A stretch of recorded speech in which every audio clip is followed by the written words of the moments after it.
지금 부동산을 갖고 계신 분들이 장기 보유를 했잖아요. 그러니까 양도소득세가 다 많단 말이죠, 사실은. 그러니까 일시에 양도소득세를 부담할 만한 자금 여력이 없으신 분들은 법인전환하기가 상당히 어렵게 됐다는 거죠. 이것도 지금 내년부터 시행이 될 것이다. 그러면 지금 올해 안에 다 해야 되잖아요. 얼마나 기간이 소요되죠? 실무상 9월 말까지는 법인 형태로 전환이 돼 있어야 사실상 8월 말까지는 의사결정 하시고 네. 9월 달에 법인전환하고 참 시간적 여유가 없네요. 저희랑 기존에 거래했고 저희랑 업무를 많이 해보셨던 대표님들 같은 경우는 과감하게 선택을 많이 해주셨죠. 네. 제일 중요한 거는 알아보는 것, 절대 방법, 비법 찾아내는 것. 이것보다 더 중요한 것은 실행력이거든요. 예, 계속 안 하면 보다가 기회를 놓쳐버리면 결과적으로 절세할 수 있는 기회를 박탈당하는 거나 똑같습니다.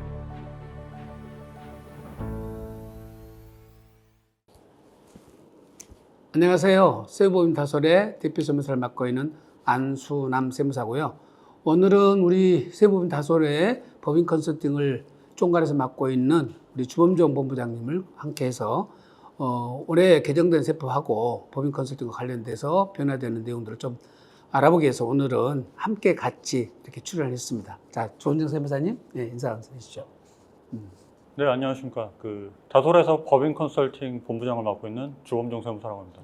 대표님 설명하신 것처럼 최근 세법 개정안이 이제 화두가 되고 있는 부분이 내년부터 저희가 기존에 사용했던 절세 컨설팅 방안을 이제 활용할 수 없게 돼서 그에 대해서 좀 급하게 안내를 드리고자 오늘 영상을 찍게 됐습니다. 사실은 그동안에 이제 우리가 법인 컨설팅이라고 해서 CEO 플랜 해서 그동안에 절세 플랜들을 많이 이제 짜왔지 않습니까?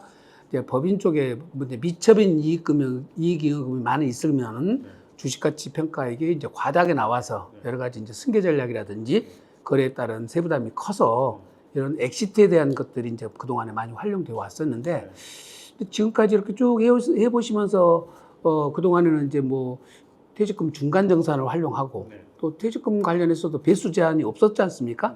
지금은 다 막혀서 지금 3배에서 2배까지도 아마 줄어진 것 같고 그다음에 또 이제 차등배당 같은 경우도 개인 간의 차등배당들은 이제 지금 2021년인가요? 이것이 이제 많이 막혀서 그동안에 이제 절세 플랜들이 많이 축소가 되고 있었는데 자본거래와 관련된 것들도 저희들이 활용하면서도 이게 곧 개정되지 않을까 하고 우려를 했었는데 결국 지난 7월 25일 날 지금 개정안이 나왔지 않습니까? 그 자본거래와 관련된 이제 우리가 특정 법인과의 거래인데 이 부분에서 지금까지 어떤 형태로 이제 지금 활용을 해서 절세 플랜을 짰던 거죠? 일단 과거에 2015년 이전에는 특정 법인과의 거래를 통한 이익의 증여라는 세법 자체가 없었고요. 그러다 보니까 대기업에서 과감하게 그 자녀들 법인의 무상으로 부동산 같은 걸 증여했던 케이스가 있었습니다. 근데 그게 이제 국세청하고 마찰이 생겨서 대법원까지 가서 납세자가 이겼거든요. 근데 이제 그 소송이 진행되면서 기재부에서 이런 방법이 이제 납세자가 선택할 수 있다는 걸 알게 돼서 판결과 상관없이 그 소송 중에 2015년도부터 이제 자녀의 법인에 무언가를 이익을 분여하는 것들을 막기 위해서 세법이 개정됐고요. 그게 이제 15년부터 시행이 되다가 저희가 좀 의미 있는 해는 19년도부터 자본거래에 대해서는 좀 구체적으로 어떤 것들에 대해서는 과세를 하겠다. 이렇게 나와서 법에 정해놓은 방법 이외의 것들을 활용해서 이제 자본거래들을 활용했고요.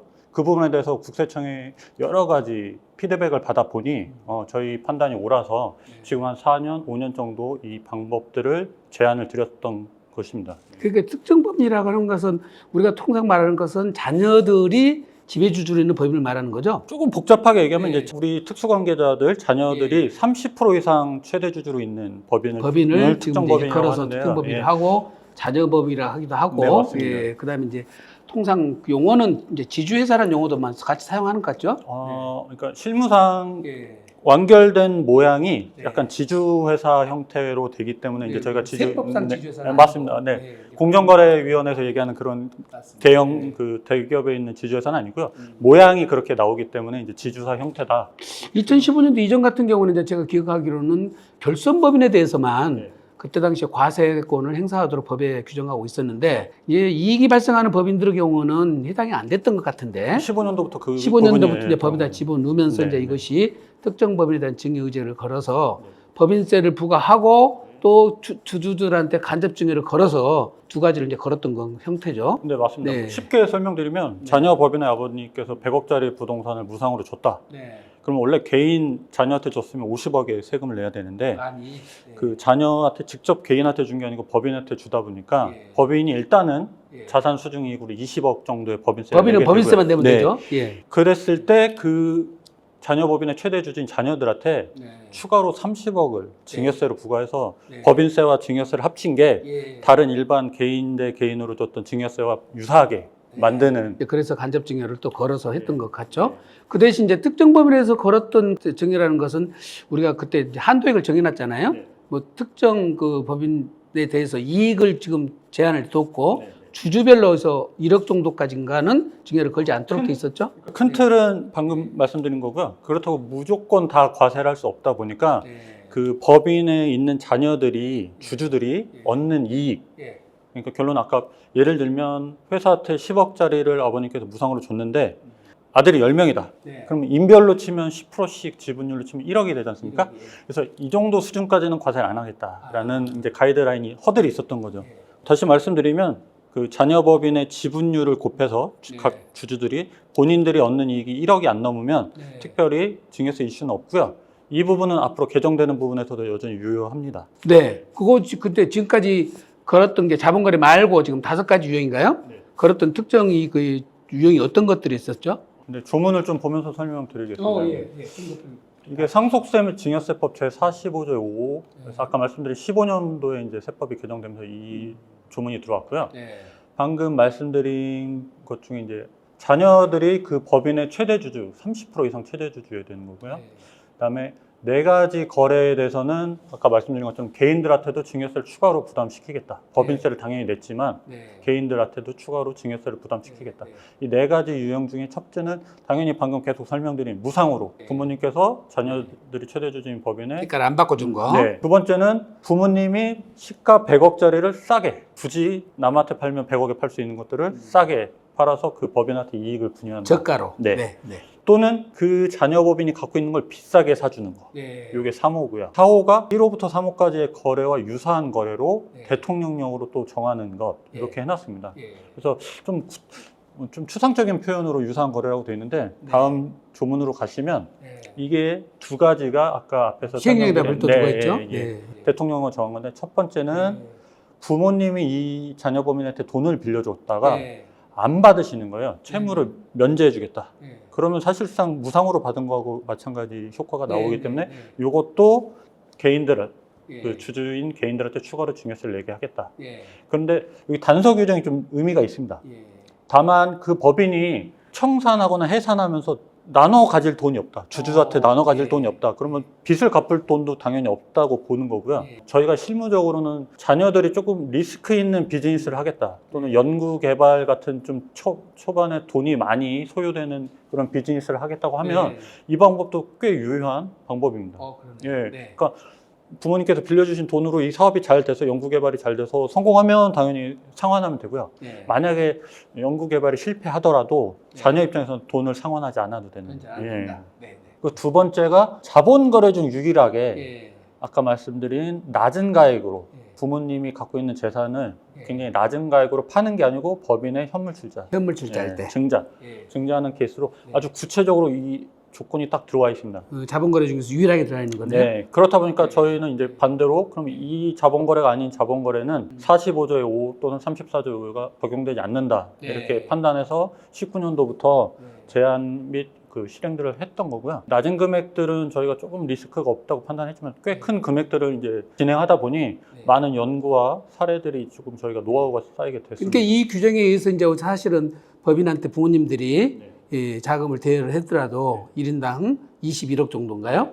이러면 이제 4.6% 이자율을 적용하더라도 1억이 안 되니까 그 이자가 무상으로 줬다 하더라도 증여세를 안 거는 네. 그런 규정을 이것을 활용해서 했던 것이죠. 엄밀하게 얘기하면 앞 조항에 네. 이자를 안 받는 것도 낮은 대가로 보는 거거든요. 그렇죠. 예, 그러니까 20억을 빌려주셨으면 원래 법에서는 4.6% 약 9천만 원 정도 이자를 받으라고 하는 건데 이자를 안 받으시면 자녀들의 결론은 9천만 원에 대해서 이익을 본 건데 그게 1억이 안 넘으니까 네. 과세가 제외된다.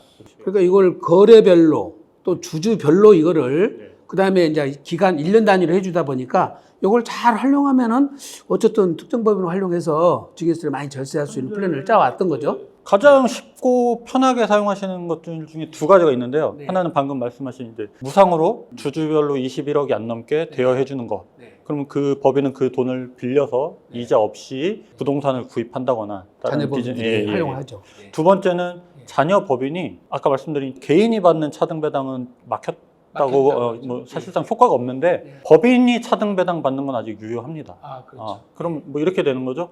아버님 회사에 우리 자녀 법인이 1% 주주인데 네. 차등배당을 여기서 4억, 5억 정도 그냥 법인만 받는 겁니다. 네. 그럼 아버지 아버님- 거 예. 포기해버리고. 네. 네. 그럼 이것도 이 법에 적용이 되지만 네. 자녀 법인이 받는 차등배당 4억을 네. 그 자녀 법인의 주주가 4명이다. 네. 그러면 각자 안분했을 때 1억이 안 넘기 때문에 네. 차등배당도 현재 가족법인을 활용해서 많이 진행하십니다. 네.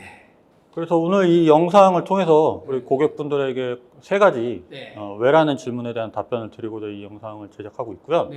첫째는 방금 설명드린 이런 자본거래가 네. 가족법인을 활용한 방법 중에 왜 효과가 있는지 네. 또 왜 꼭 필요한지, 그리고 두 번째는 왜 이런 자본거래 업무를 저희 세무법인 다소라고 하셔야 되는지, 네. 그리고 세 번째 질문은 2024년 올해 하반기에 어떤 이런 일들을 마무리 지으셔야 되는 이유에 네. 대해서 답변을 드리고자 합니다. 네. 네.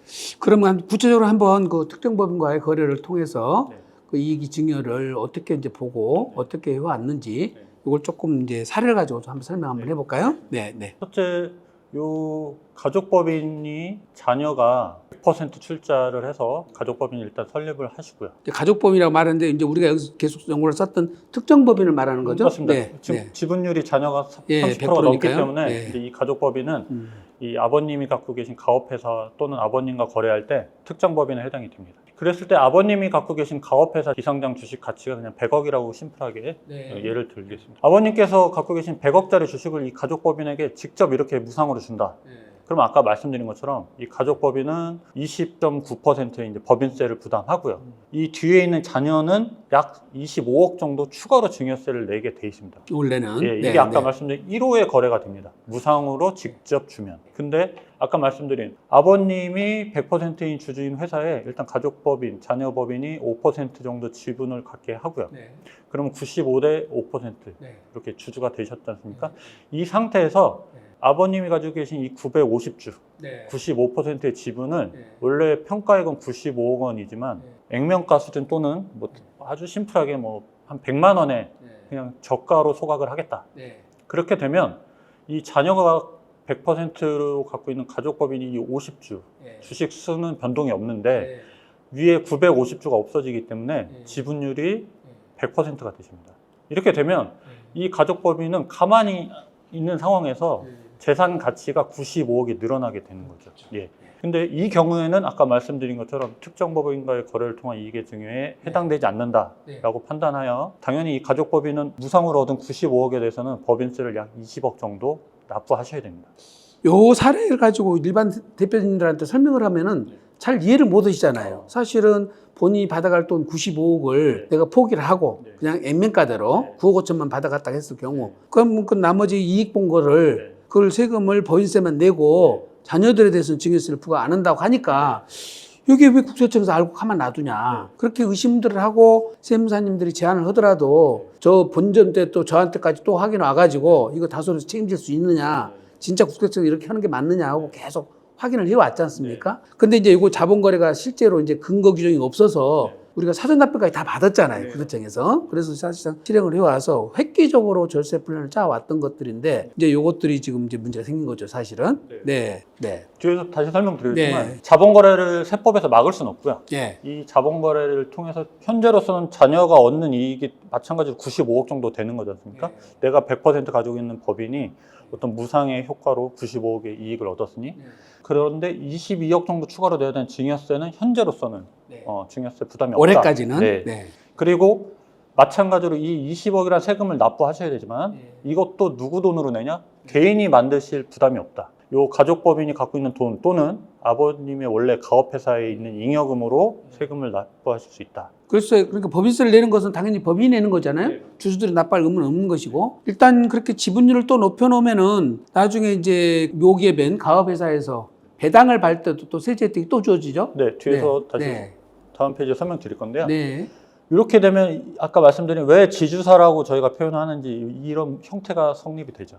자녀가 100% 갖고 있는 모회사가 가족법인이 모회사가 되고요. 아버님이 운영하시던 가업회사가 자회사 형태로 들어가 있습니다. 근데 방금 배당을 말씀하신 게 법인세는 이 가족법인이 내야 되거든요. 내년 3월 달 올해 만약에 이런 작업이 끝난다면 내년 3월 말에 이 가족법인이 아버님이 나가시면서 얻은 이익에 대해서 법인세를 부담하는데 아까 말씀드린 것처럼 20억이라는 돈이 이 가족법인에 없을 수 있지 않습니까? 예. 그렇다면 요 아버님이 운영하시던 가업회사의 돈을 이 가족법인으로 배당을 해주는 겁니다. 근데 지금 지분율이 100%이기 때문에 이 가업회사에서 받는 배당금에 대해서는 추가 세금이 없습니다. 오른쪽에 보시면 지분율이 50% 이상만 된다면 모회사가 자회사한테 받는 배당금에 대해서는 100% 공제를 해준다. 이렇게 되죠. 그러니까 세제 혜택이 두 가지를 다 양쪽에서 받는 거죠. 증여도 과세를 안 받고, 그다음에 이후에 배당에 관련된 배당 소득에 대해서 또 법인세 과세가 또 면제가 되죠. 요거는 아마 지금 이중과세 때문에 아마 법인세는 과세를 안 하는 걸로 그렇게 지금 정리를 하고 있는 거죠. 이중과세 조정의 한 방법이고요. 여기서 이제 세금도 안 낸다는 표현도 맞지만 자녀가 개인으로서 20억을 만들려면 법인에서 다른 형태로 받으셔야 되거든요. 그렇다면 뭐 3, 40억 수준의 돈을 빼셔야 최후의 20억을 만들 수 있는 거기 때문에 어떻게 보면 2단계에서 자녀 개인이 돈을 안 만들어도 된다는 게 어떻게 보면 더 그 개인들 입장에서 또는 대표님 입장에서 가장 반기는 부분 중에 하나십니다. 자본 거래를 통해서 절세 플랜 짜는 것이 정말로 획기적으로 절세 플랜이 있었군요. 그것이. 그리고 이제 뭐 좀 저희가 많이 진행하다 보니 이제 이 과정이 끝난 다음에 고객들께서 좀 불편하신 사항이 뭐냐면 굳이 회사를 또 두 개를 운영해야 되는 불편함이 좀 있으시다고 이제 토로하셔서 저희가 100% 모회사와 자회사는 합병이 굉장히 용이합니다. 그래서 결과적으로는 이 두 개가 따로 떨어져 있다 하나의 회사로 만들어 드리면 자녀가 결론은 가업회사를 100% 직접 보유하게 되십니다. 그래서 이런 구조가 생각보다 경험이 없으셔서 좀 어려워 보이나 이 지금 지주사 형태로만 전환이 된다면 충분히 간단하게 100% 직접 지배도 가능하다 이렇게 설명드리겠습니다. 방금 말씀드린 건 이제 법 조문을 설명드리려고 좀 심플한 내용을 모델을 보여드렸고요. 저희가 실제 진행했던 사례입니다. 앞으로 나오는 사례들은 저희가 지난 고객들 여러분들을 좀 조합해서 조금 특징 있는 그 가상의 숫자와 가상의 모델을 만든 거를 참고해 주시면 한번 사례를 한번 들어보시죠. 저희 다소를 통해서 부동산 또는 기업을 매각하시는 자산가들이 꽤 많으시거든요. 그 매각 과정에서도 세금이 엄청 부담을 스러우셔서 저희한테 이제 절세 컨설팅을 받으십니다. 그래서 꽤 좋은 효과로 절세를 받으시고 엑시트 하시는 경우들이 있으세요. 부동산 매각이든 기업 매각이든. 근데 그렇게 되다 보면 이제 현금이 수백억의 현금이 확보가 되시고요. 이 과정에서 그동안은 조금 간과했던 2세, 3세들에 대한 상속이나 증여에 대한 이슈가 좀 생깁니다. 또 그런 욕구가 또 생기시나 봐요. 이제 현금화 되셨으니까. 그래서 저희 이제 사례로서는 회장님께서 기업을 매각하셨고요. 세금을 저희 통해서 절세하셔서 500억 정도 세후 자금이 마련이 되셨습니다. 이 상태에서 이제 대표님께서 수익형 부동산을 한 300억 정도 구입하실 계획이 있으셨고 나머지 200억은 본인이 기업을 매각을 통해서 엑시트를 하시다 보니까 다른 비상장 회사나 또는 스타트업 이런 데 이제 투자, 벤처 투자 같은 형태로 투자에 대한 계획이 있으셨고요. 그래서 200억 정도는 이제 주식으로 운영하겠다라고 저희한테 계획을 말씀해 주셨어요. 그랬을 때 부동산은 뒤에서 설명드릴 거고 일단 이 주식 200억 원은 만약에 이 상태로 운용되다가 대표님께서 유구가 생겨서 그래서 상속이 개시가 된다면 50%의 세율이 적용되겠죠. 그러면 이제 세액 부담은 상속인들이 100억 정도의 세액 부담이 있을 거고요. 역시 마찬가지로 세금은 개인들이 내셔야 됩니다. 근데 방금 저희가 말씀드린 위에 자본거래 형태를 통해서 대표님께 운용회사를 하나 설립하라고 말씀드려요. 그리고 본인께서 취득하셨던 이 200억 원어치 주식, 여기는 상장 주식도 있고 비상장 주식도 있는데 이것들을 여기다가 매각을 하셨죠. 여기서 매각이라는 표현이 나왔지만 이제 엄밀하게 얘기하면 일부분은 현물 출자 형태로도 갔고요. 그러다 보니까 이 회사는 200억 원어치 주식을 갖고 있는 법인이 됐고요. 자본금도 거의 200억 정도가 됐습니다.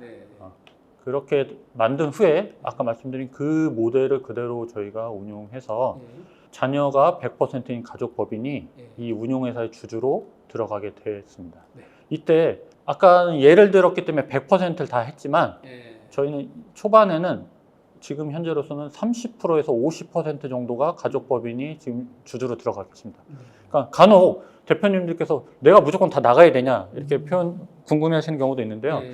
세금 규모나 또는 앞으로의 운용하는 비즈니스 경영을 위해서라도 꼭 가족법인이 100% 모회사가 안 되더라도 가능하다. 그렇죠. 네. 그렇게 해서 이 운용회사는 대표님께서 100% 주주셨다가 현재 50% 주주로 내려가셨고요. 네. 가족법인이 50% 주주가 됐습니다. 그 과정에서 자녀법인이 얻은 이익은 100억가량 됐고요. 그렇죠. 세금이 20% 정도, 여기 21억 정도 부담하게 했습니다. 부담하게. 네. 근데 좀 복잡한 내용이지만 자녀법인이 50% 주주다 보니까 네. 배당을 양쪽에다가 다 나눠줄 수는 없었습니다. 네. 이 20억을 배당을 하다 보면 부친한테도 20억이 배당이 가야 돼서. 네. 그래서 아까 말씀드린 아버님께서 엑시트한 자금이 있으셨지 않습니까? 네. 그 중에 20억가량을 여기에다가 무상으로 빌려주셔서 네. 이 법인은 다음 년도 3월 달에 그 빌린 20억 갖고 법인세를 법인세 부담했습니다. 내고. 그렇게 돼서 운용회사의 주주가 되셨고요. 올해 아마 지금 하반기에 나머지 50%도 진행하실 계획이십니다. 네. 그럼 이제 다 넘어가는 거죠? 네, 네, 맞습니다. 네.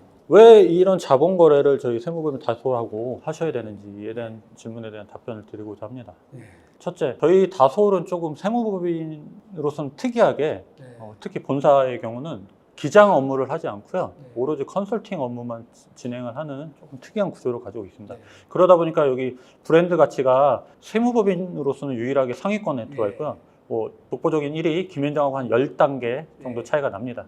그렇지만 저희 경쟁사들이 대부분 로펌이나 증권사인 걸 보면 네. 저희 컨설팅에 대한 이 브랜드 가치가 상당히 외부에서도 인정해 준다고 좀 말씀드릴 수 있고요. 두 번째로는 이런 컨설팅이 많은 경험들 중에 절반 이상은 또 안 대표님께서도 워낙 유명하시지만 예. 부동산 관련된 전문성은 뭐 자타가 공인하는 예. 저희의 전문 영역입니다. 네. 그러다 보니까 세무법인 다소라면 컨설팅, 앤드 부동산 이렇게 많이들 인정해주고 계시고요. 그 부분에 대해서 저희가 여기서 말씀드린 이유는 현재 이런 자본 거래들을 저희랑 진행했던 회사들의 대부분은 부동산을 많이 가지고 있는 법인들이 많으셨어요. 그랬죠. 네. 왜 그러냐면 두 가지 이슈가 있는데요. 첫째로는 대부분의 300억, 500억 이상 기업 가치가 나오는 비상장 회사들 같은 경우는 세법에서 정해놓은 가업 상속 공제라는 걸 많이 염두에 두고 계십니다. 네. 그런데 두 가지 이슈가 있는데 첫째, 부동산이 주업인, 부동산 임대업이 주업인 회사 같은 경우는 이 가업상속 공제 요건에 해당이 되지 않습니다. 이 가업에 해당하는 업종이 아닙니다. 네. 그러다 보니까 아까 말씀드린 공제를 전혀 받을 수 없어서 500억, 600억 이렇게 평가되는 지분에 대해서 오롯이 다 상속세를 부담하고 그렇죠. 상속이 진행되는 경우가 있고요.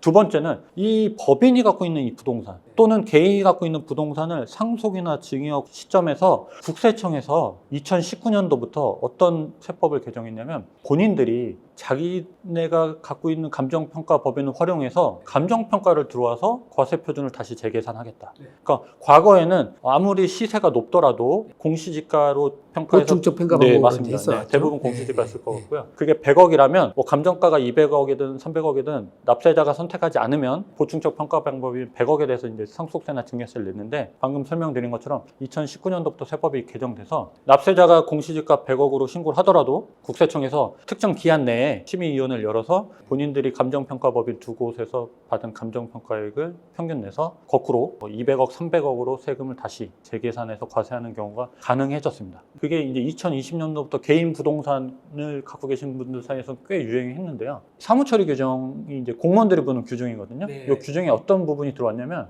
이런 감정평가하는 대상 중에 법인이 부동산을 많이 갖고 있다면 네. 그 법인의 주식을 평가할 때도 그 법인이 갖고 있는 부동산을 감정평가하겠다. 이런 것이 이제 사무처리 규정에 들어왔습니다. 네. 그래서 최근에는 부동산이 직접 움직인 게 아니고 법인의 주식을 증여나 상속했는데 네. 그 주식을 평가할 때 그 법인이 갖고 있는 부동산을 국세청에서 감정평가해서 과세하는. 결국은 법인 소유 부동산을 감정평가를 해버리면 주식 지분 평가액이 늘어나 버린 거죠. 네, 맞습니다. 네, 네. 그래서 예를 들면 저희가 아까 300억 남으셨던 예. 회장님께서 만약에 300억 갖고 개인으로 부동산을 취득하셨다. 그게 10년 전이었고 현재 만약에 유고가 발생된다면 그 부동산은 취득 금액은 300억이고요. 공시지가는 400억, 감정평가액이 800억이 나온다면 800억을 과세 표준으로 세금을 계산하게 됩니다. 상속세를. 네. 그래서 400억 원 가량의 세금을 개인들이 부담하셔야 됩니다. 네. 그런데 이걸 이제 저희가 추천드린 방법을 통해서 그때 대표님께서 취득세가 좀 중과되더라도 저희가 법인 형태로 취득을 추천드렸고요. 그렇다면 지금 회장님께서는 부동산을 직접 가지고 계신 게 아니고 이 부동산을 갖고 있는 법인의 주식을 가지고 계신 거거든요. 네. 아까 상장 주식과 벤처 투자했던 그 기업의 주식은 상당 부분 자녀 회사에 이미 넘어갔고요. 그랬을 때 이 회장님께서 만약에 유고가 발생하시면 갖고 계신 주식을 또 평가를 하게 되지 않습니까? 근데 방금 설명드린 것처럼 이 법인이 갖고 있는 주식을 평가할 때 장부에는 300억이라고 돼 있어요. 그렇지만 주식 평가를 했더니 300억이 아닌 800억으로 주식 평가가 될 거고요. 그러다 보면 직접 주식을 물려받으셔도 개인들이 400억 정도의 세금이 나온다. 이거는 직접 개인이 부동산을 갖고 계시든 법인 형태로 가지고 계시든 변함은 없다. 그런데 이제 저희가 방금 말씀드린 가족법인을 활용한다면 첫째, 우리 회사가 굳이 감정평가가 돼서 800억이란 가치의 주식평가가 나오더라도 아까 말씀드린 법인이 법인세만 부담하고 자녀 개인들은 부담하지 않는 증여세를 부담하지 않는 현재 자본거래를 통한다면 세율이 23.1% 정도 됩니다. 지금 200억 미만은 19%고요. 200억 넘는 부분은 21%라 지방소득세까지는 한 23%의 세율이 부담이 될 것 같거든요. 그래서 세금이 법인세가 한 180억 정도 나올 것 같고요.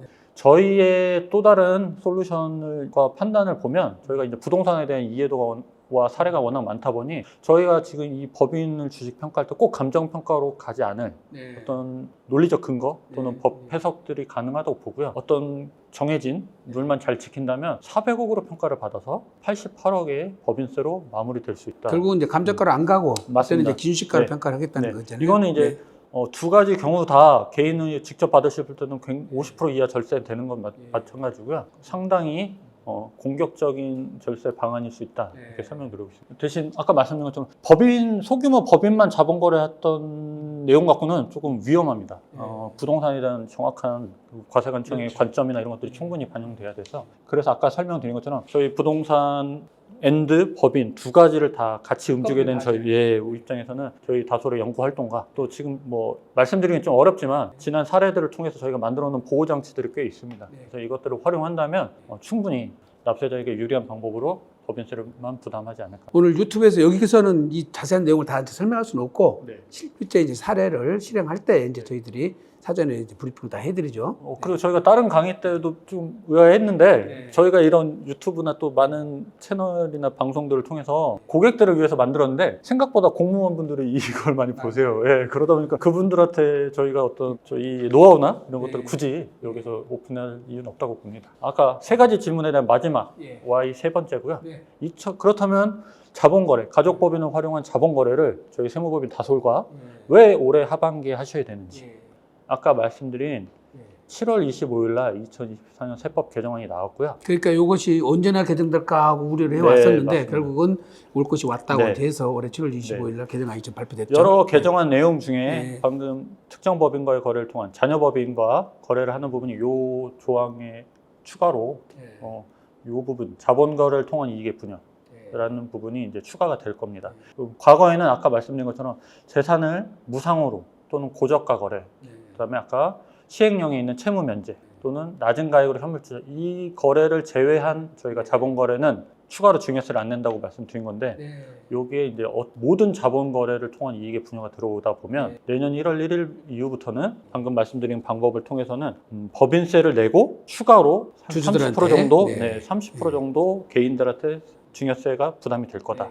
근데 이 부분도 마찬가지로 아까 설명드린 것처럼 막을 수는 없습니다. 세법에서 어떤 이런 회사와 회사 간의 자본 거래들을 막을 수는 없고요. 그동안 과세 안 했던 부분에 대해서 추가로 증여세를 부과한다는 건데 제가 최근에 이 내용을 설명드려서 이제 모든 회사를 다 하실 수는 없으니까 몇 개 회사는 하반기하고 나머지 회사는 내년 이후에도 이 방법을 하실 건데 그 대표님 관점 또는 자녀 관점은 어떤 관점이시냐면 직접 받으면 내가 50%를 세금을 부담해야 되는데 어쨌든 이 방법이 살아있는 한 내가 30%만 부담하면 어쨌든 우리 회사들 다 물려받는 것과 효과를 일단 동일하고 법인은 법인세를 법인에서 내고 개인에 대한 증여분만 개인이 내니까 부담다만 하더라도 실효는 있는 거죠. 거기다가 아까 말씀드린 과세 표준을 평가하는 이 부분이 네. 조금은 직접 증여받는 것보다는 여유가 있다 보니까 그렇죠. 내년 돼서 무조건 못한다라기보다는 올해 충분히 감수하실 수 있는 범위 안에서 감당할 수 있는 범위 안에서 하시고요. 나머지는 아직도 이 방법이 유효하다 이렇게 설명드리겠습니다. 증여의제 이익 계산 방식에 대해서는 변동이 없는 건가요? 어떻게? 여기 그것도 보시면 변동이 있지 네, 않을까 걱정을 했었는데. 네, 자동으로 돼 있어서요. 예. 아까 말씀드린 겁니다. 만약에 직접 개인 대 개인으로 받았어야 될 세금을 먼저 계산하고요. 예. 그걸 한도로 그거보다 많이 내게 하지 않겠다. 법인세와 예. 추가로 주주가 내는 증여세를 합쳐서 원래 직접 받았을 때 내야 되는 세금보다는 예. 넘지는 않겠다라는 그러니까 게 지금 취지입니다. 1억을 초과하는 금액에 대한 네, 증여를 맞습니다. 거는 거, 네. 1억은 지금 그나 변함없이 1억으로 네. 고정 픽스가 되어 있는 네, 거죠. 그 부분은 변동 없습니다. 예, 그것도 지금 저희들 전문가들 입장에서는 국토청에서 또 그것도 만지작만지작하지 않을까. 네. 이게 또 예, 모르겠습니다. 올해는 하여튼 변함이 없는 거죠. 네, 예, 예. 올해와 내년의 차이는 그동안 가능했던 자본 거래만 예. 이제 과세가 된다. 예. 이렇게 보시면 될 것 같고 예. 그 부분 변경이 있으면 저희가 예. 또 바로 예. 안내드리겠습니다. 예. 두 번째는 현재 방금 말씀드린 것처럼 다행히 저희랑 어떤 컨설팅을 진행하셨던 기존 고객들은 법인 형태로 많이 부동산을 가지고 계세요. 예, 그런데 이제 저희와 연이 없으셨던 고객들은 아직도 개인 형태로 부동산을 많이 가지고 계시거든요. 그런데 이 개인 형태로 가지고 계신 부동산을 법인으로 바꾸는데 기존에는 조세특례제한법에서 예. 법인 전환에 대한 양도소득세 2월과세라는 아주 큰 특혜를 줬습니다. 그렇죠. 예.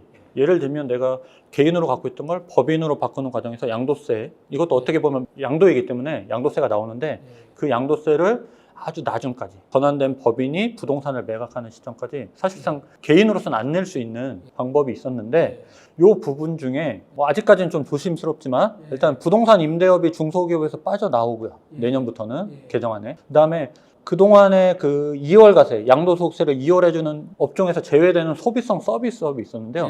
여기에 부동산 임대업이 들어갈 수 있다는 전문가들의 예견이 있습니다. 이제 요거를 조금 더 설명을 드리면은 사실은 그러니까 세제 혜택 주는 것들이 주로 중소기업에다 줬는데 중소기업 중에서도 소비성 서비스업 이제 이런 것들은 혜택을 안 줬잖아요. 맞습니다. 소비성 서비스 제조나 유통이나 이런 원래 그렇습니다. 본래 사업자들 그런 예, 도와주려고 만든 거라서 소비성 서비스업에다가는 제외를 시켰는데 지금 부동산 임대업도 지금 소비성 서비스업에 포함시켜 버린다는 거잖아요. 그러다 보면 결과적으로 중소기업에 대한 세제 혜택이 다 사라지는데 지금 이제 법만 개정을 했기 때문에 지금 말씀드린 현물 출자라든지 세감면에 따른 2월 과세는 지금 확실하게 지금 여기 개정령이 아직 안 나왔죠. 안 나왔지만은 요 내용으로 봐서는 결과적으로 2월 과세까지 배제할 것 같다는 것이 전문가들 생각이고 아마 그 보도자료들 같은 것도 나온 것들 보니까 요것을 아예 전제로 깔고 지금 보도자료가 나간 것 같아요. 2월 과세를 배제하는 걸로. 그러면 내년부터 2월 과세가 배제돼 버리면은 사실은 부동산 임대법인 전환에 따른 것이 옛날에는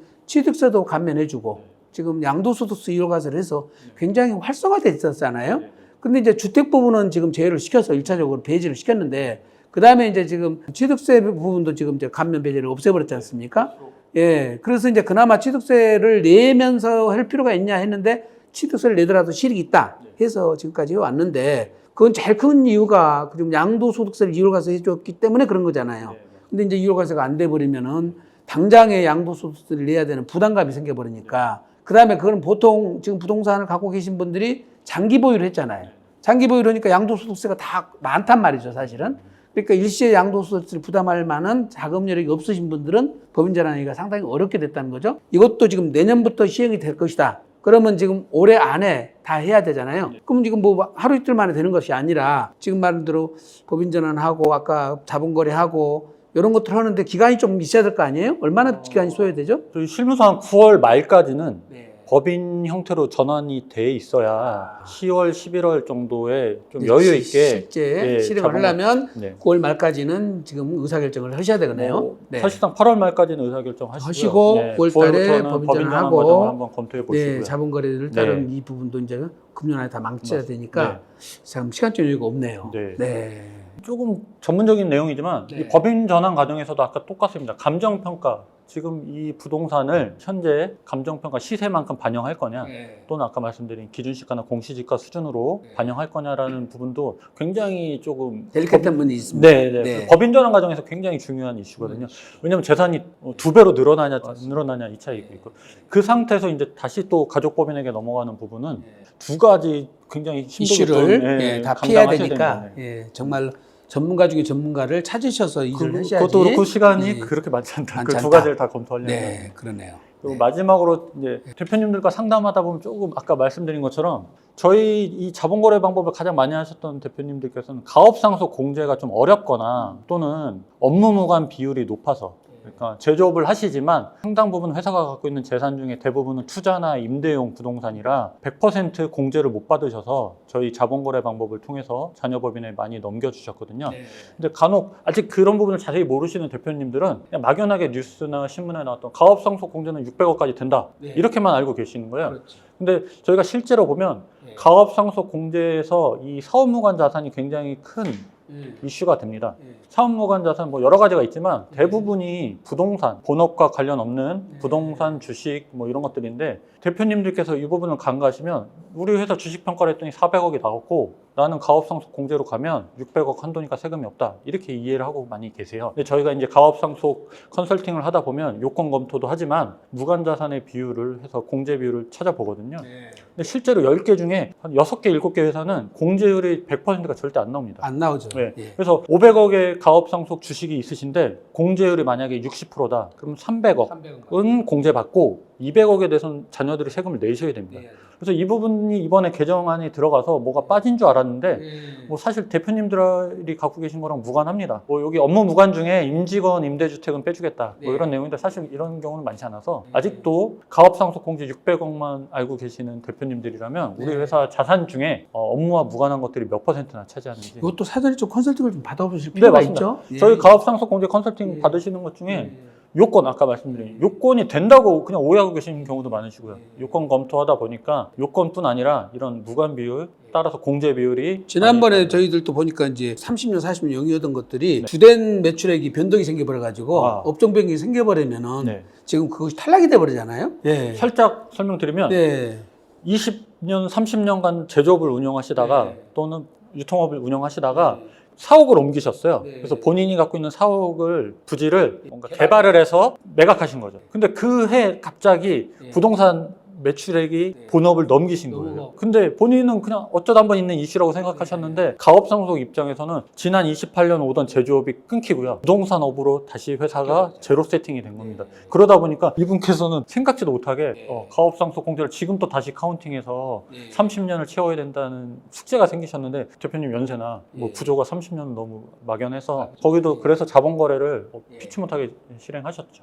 그리고 마지막으로 이제 저희가 이런 방송들을 통하고 또는 이런 안내들을 통해서 이제 고객들에게 드리고자 하는 말씀은 어떤 기회가 왔을 때는 한번 충분히 검토를 해보셔야 된다는 겁니다. 저희가 아까 부동산을 많이 가지고 있는 법인의 주식을 평가할 때 100억짜리 부동산을 갖고 있는 법인은 주식 평가에도 100억이 나옵니다. 현재로서. 근데 과거에 이렇게 바뀐 규정이 2012년도부터 바뀐 겁니다. 사실은 그 전에는 부동산을 100억짜리 갖고 있으면 주식으로 평가하면 60억 정도 평가가 나왔습니다. 네. 근데 그런 것들이 개인으로 갖고 있을 때랑 형평성이 안 맞으니 부동산 비율이 80%가 넘으면 그 회사는 그냥 부동산으로 봐라. 그래서 12년 2월 2일부터는 100억짜리 부동산이 있으면 주식 평가를 그냥 100억으로 하게 됐습니다. 근데 우연인지 실수인지 2017년도에 상속세및 증여세법이 개정하면서 요 해당 사항이 누락이 됐습니다. 기존까지는 요 부분이 포함이 됐다가 갑자기 이게 빠졌습니다. 17년 2월 7일에. 그래서 부동산이 80% 넘으면서 스키장, 뭐 골프장 이런 어떤 업종을 하는 법인만 이렇게 100%로 평가를 하고 갑자기 일반 법인이 빠져버린 겁니다. 일반 부동산이. 그래서 저희가 이때 기존 고객들에게 안내를 많이 드렸죠. 지금이 어떻게 보면 기회인 것 같습니다. 지금 세법이 뭐 잘못됐든 내년에 다시 들어오든 현행 세법으로서는 지금 주식 평가를 하면 100억짜리 회사가 60억 근처까지 떨어지니 지금 이동이 한번 기회다. 이렇게 설명을 드렸는데 저희랑 기존에 거래했고 저희랑 업무를 많이 해보셨던 대표님들 같은 경우는 과감하게 선택을 많이 해주셨죠. 그렇죠. 믿고 했으니까. 그러다 보니까 기존에 100억짜리 주식을 60억 정도 평가받아서 이동을 많이 했고요. 근데 진짜 공교롭게 다음 연도 2월 13일 날 1년 딱 일주일 만에 다시 세법에 방금 세법에 못수 말씀드린 있다는 걸 알았죠. 실수로 예, 빠져 있는 걸 알아서 예, 예. 다시 들어와 버렸죠. 그래서 예. 어떻게 보면 딱 1년의 기회가 있었다. 네. 근데 방금 말씀드린 것처럼 그때 당시에는 저희가 유튜브나 이런 게 없다 보니까 예. 기존 저희 고객들한테만 알릴 수 있는 방법이 없었죠. 그렇게 예. 안내를 드렸는데 예. 어떻게 보면 오늘 이런 유튜브를 통해서 네. 저희랑 인연이 있든 없든 많은 고객들에게 바뀐 내용을 또 우리 또 설명드리고 2019년도에도 한번 네. 그런 기회가 있었잖아요. 네, 맞습니다. 감정평가가 네. 2019년도에 시행됐지만은 네. 그때 국세청에서 예산 편성이 안 돼가지고 네, 아마 19년에 적용을 못하고 네. 2020년도부터 실행을 한 거죠. 맞습니다. 여기 네. 이 장표에서 설명드리는 예, 게 예. 아까는 법률 개정 실수고요. 이건 예. 이제 실무 적용의 유예라고 표현할 수 있는데요. 그렇죠. 아까 저희가 국세청이 본인들이 감정평가를 할 수 있는 법령은 19년 2월 12일 날 시행이 됐습니다. 그래서 이때 많은 부분들이 이 2월 12일을 넘겨서 예. 많이 안타까워 하셨죠. 예. 이제 무조건 감정평가로 부동산을 넘겨야 되나. 네. 근데 이제 저희가 판단컨대 아직 시스템도 국세청에 도입이 안 됐고 법만 바뀌었지. 예. 그다음에 국세청이 감정평가를 할 수 있는 예산도 책정이 안 돼 있어서 아마 예. 19년도 말까지는 진행하셔도 감정평가가 들어오지 않을 거라고 저희가 판단했고요. 예. 그렇게 안내를 드려서 꽤 많은 대표님들께서 그때 실행하신 분들 네. 큰 도움을 보셨죠. 그래서 예. 밑에 예. 보시면 국세청도 20년부터 본인들이 실행했다고 여기 예. 이제 나와 있습니다. 그러다 보니까 어떻게 보면 앞의 경우, 뒤의 경우 두 가지 다 기회가 왔을 때 좀 신뢰도 있는 저희 같은 컨설팅 업체와 또 잘 판단하셔서 기회를 놓치지 않으셨으면 좋겠다. 오늘 방송의 취지를 이렇게 설명드리고 있습니다. 자, 사실은 저희들이 쭉 하면서 제일 중요한 거는 알아보는 것, 절차 방법, 비법 찾아내는 것. 이것보다 더 중요한 것은 실행력이거든요. 예, 계속 안 하면 보다가 기회를 놓쳐버리면 결과적으로 절세할 수 있는 기회를 박탈당하는 거나 똑같습니다. 그래서 저희들이 지금 제안한 여러 가지들은 편법이 아닙니다. 그리고 불법이 아닙니다. 그리고 절세는 납세자의 고유의 권리입니다. 따라서 이런 제안들을 충분히 알아보시고 기회가 됐을 때 금년도에 실행하셔야 할 분들은 지금 서둘러서 한번 전문가들 찾아서 상담을 받아보시는 게 좋을 것 같습니다. 제가 마지막으로 네, 한번 마지막으로 좀 드리고 싶은 말씀드리겠습니다. 말씀은 네. 방금 대표님께서 말씀하신 거 마찬가지로 저희 다솔 입장에서 사례가 꽤 많이 네. 누적이 돼 있고요. 그러다 보니까 실수할 수 있는 포인트들을 많이 찾아냈습니다.